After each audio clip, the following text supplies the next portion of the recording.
हे सामाजिक स्वास्थ्य राखण्याची जबाबदारी नगर परिषदेकडे असताना मुद्दाम कुरघोडी करून दुसऱ्याच्या नियोजनाचा फज्जा उडवून ही शांतता भंग करण्याचा हा प्रकार आहे आणि हा अक्षम्य गुन्हा आहे.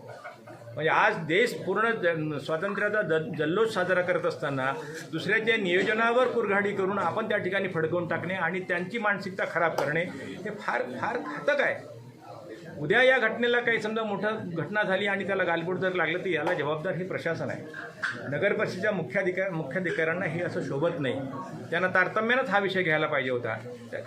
हां, किंवा जर त्यांच्या नियोजनामध्ये जर त्याचा उल्लेख जर असता तर आपण त्यांना म्हटलं असतं की ठीक आहे, पण आमच्या नियोजनामध्ये तो उल्लेख आहे, त्यांच्या नियोजनामध्ये तो उल्लेख नसताना सुद्धा त्यांना साधं तारतम्य असू नये ही भयंकर खेदाची बाब आहे. आणि हे एवढ्यावरच नाही तर त्या शासकीय अधिकारी आहे त्यांनाही त्यांचा कोणीतरी बोलविता धनी असू शकते का, करा असं पाहून घेऊ आपण, असाही प्रकार असू शकते. पण यामुळे सामाजिक स्वास्थ्य धोक्यात येऊ शकते, हे येऊ नये म्हणून आमची प्रशासनाला विनंती राहील, पोलीस प्रशासनाला विनंती राहील की अशा घटनेवर आपण गांभीर्याने दखल घ्यावी, वेळप्रसंगी FIR सुद्धा दाखल करावा आणि त्या अधिकाऱ्यांना काय स्पष्टीकरण द्यायचं त्यांनी ते द्यावं, एवढं या ठिकाणी मी सांगतो.